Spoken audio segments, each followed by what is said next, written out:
Baker, report, over. Team 2, come in. I need a report, over. Come on, guys, talk to me. Come in, please, over.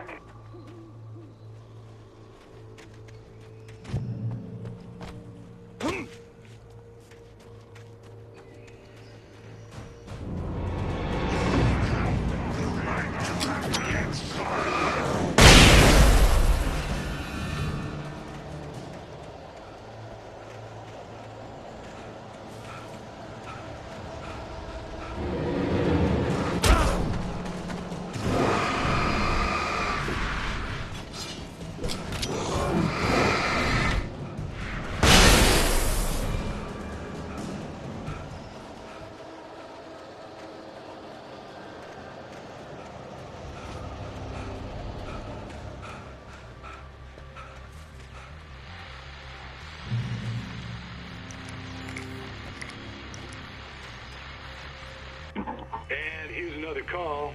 You're on KBFFM with Pat Maine. It's Milt Peabody, Pat. What's on your mind, Milt?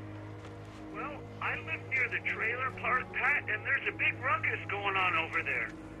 Well, that's just up the road from me, too. What's going on, do you know? I don't know, but there's a bunch of police cars there, lots of sirens, a helicopter buzzing around, and I think I heard some gunshots. Gunshots? Yes, sir, like from a pistol. So can you find out what's going on? Because it's just next door and they're popping off guns there. They're still shooting? No, it was maybe 10, 15 minutes ago.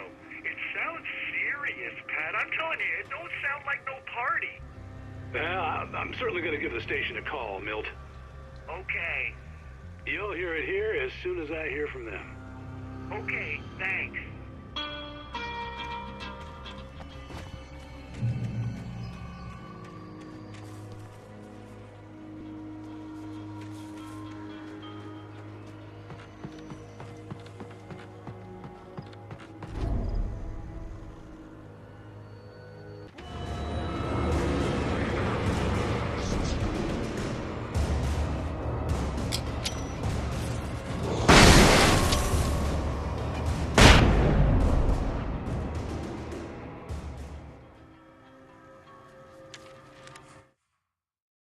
Touched by the dark presence, Rose was lost in a dreamland where everything was drawn in black and gray crayons. The old lady had promised her that all her wishes would come true. She would be Alan Wake's muse. She was smiling so hard it hurt her face. She crushed a bottle full of sleeping pills into the coffee. Deep down inside, she was screaming in terror.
I hoped Maine could lend me a car to get to the coal mine.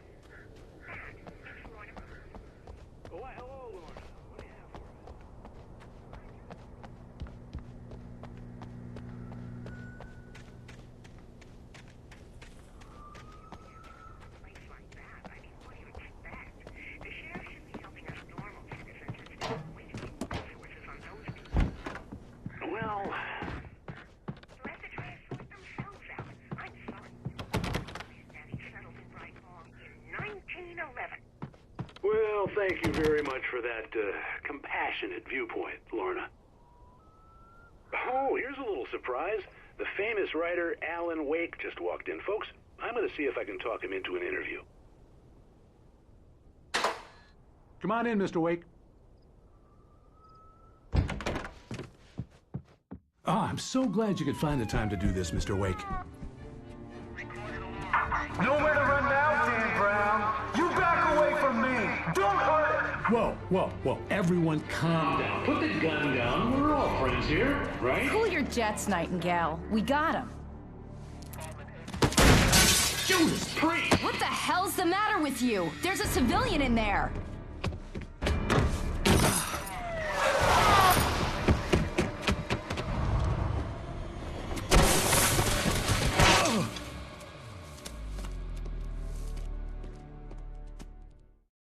I'll get you yet, even if it kills me. You hear me?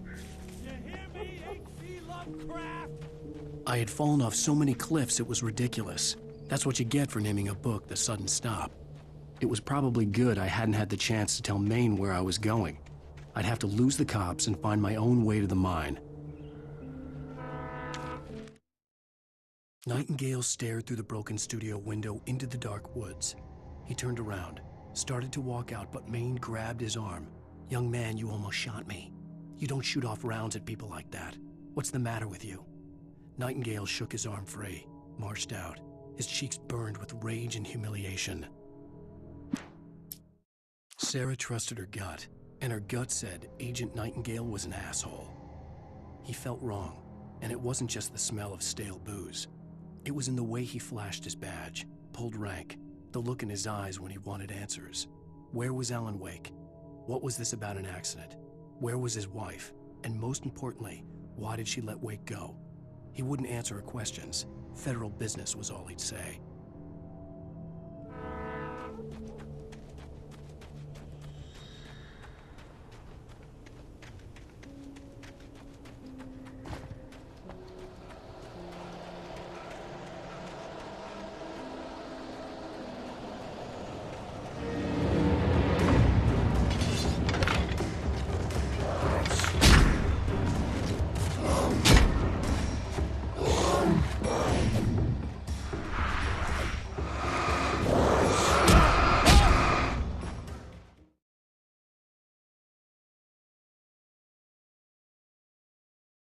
I'll get you yet, even if it kills me. You hear me?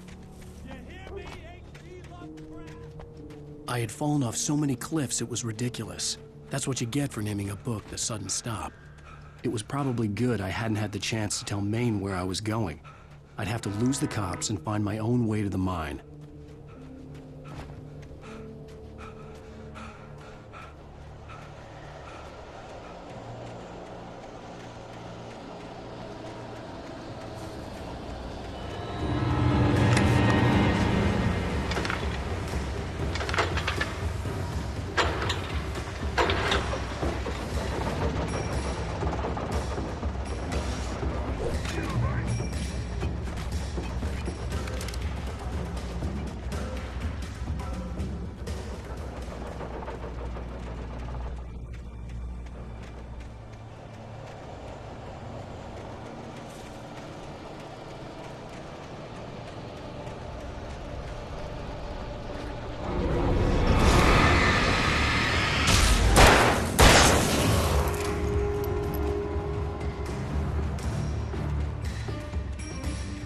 There was no sensible reason for the power company work lights to be here.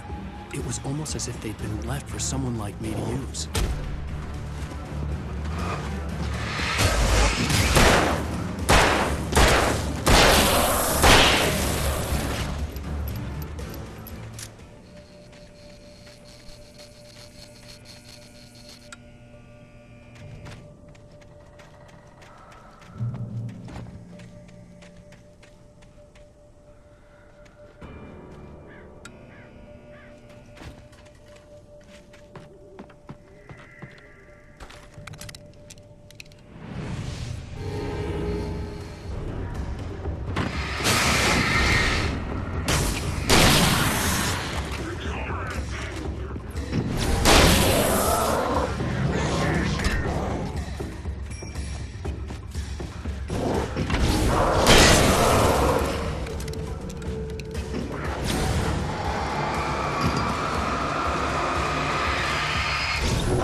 Hello?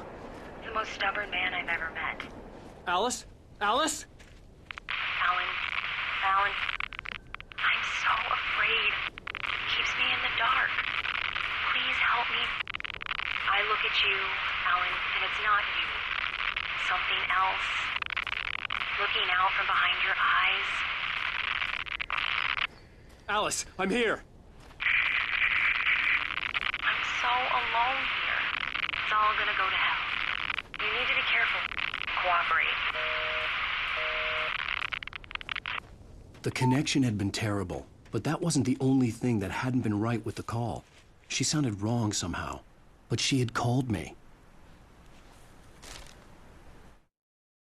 The pipe wrenched itself loose from the bridge's steel framework. Wrapped in darkness, it floated in midair, twitching. For a moment, I didn't understand what I was looking at. The heavy object lurched at me with impossible force. I threw myself out of the way, but just barely. When I turned my flashlight on it, it shook in a dark rage before it flew at me again.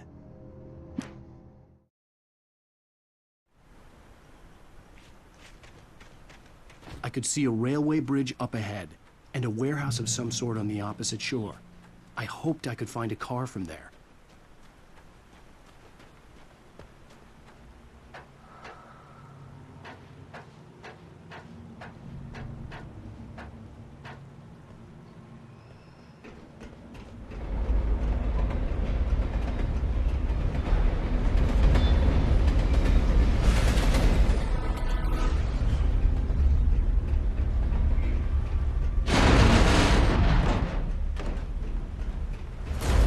That was pursuing me was growing stronger, and it was taking over everything in its path.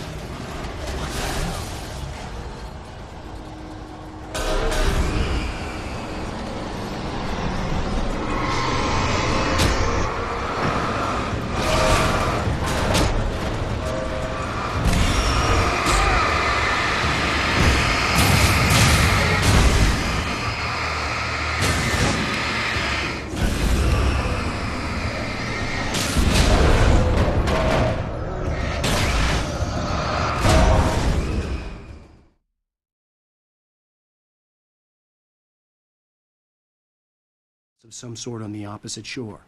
I hoped I could find a car from there.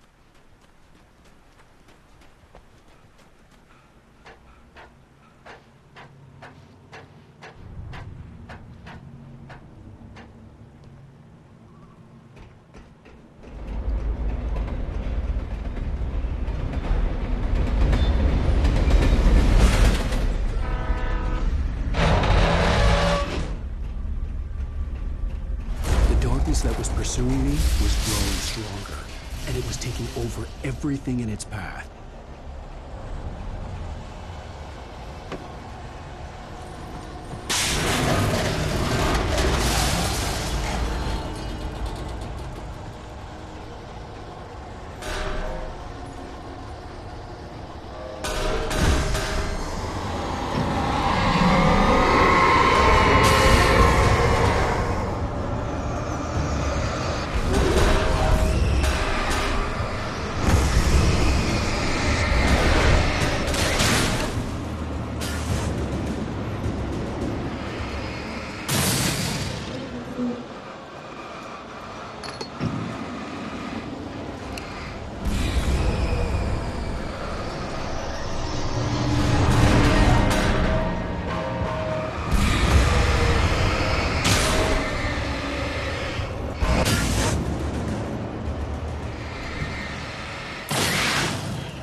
I slammed the door shut right in his smug face. He pleaded for me to open the door. True to form, the asshole actually thought I would obey. I had no sympathy left, no guilt either, not for him. I took a moment to savor the scream. I bet I had a smile on my face. It was all that I had time for. The dark presence was inside the lodge with me.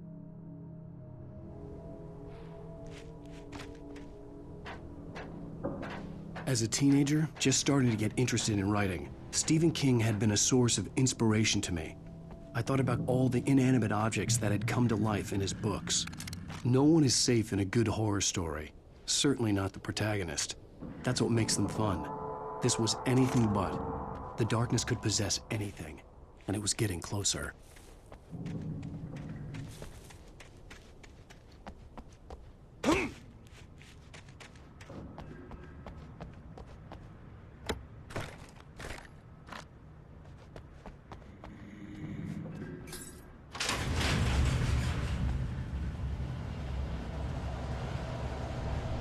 Did you call 911?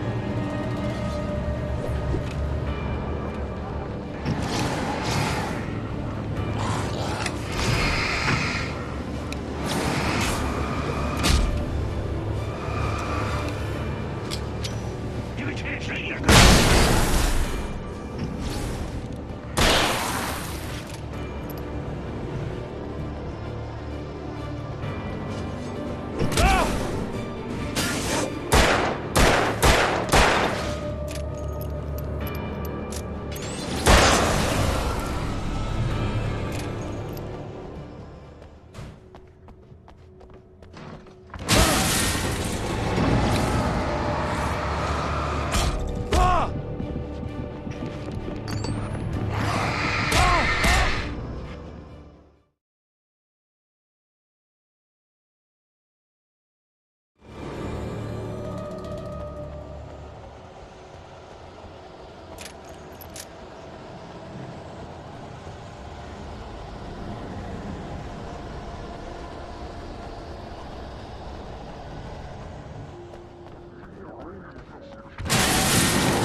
We take the facts of our existence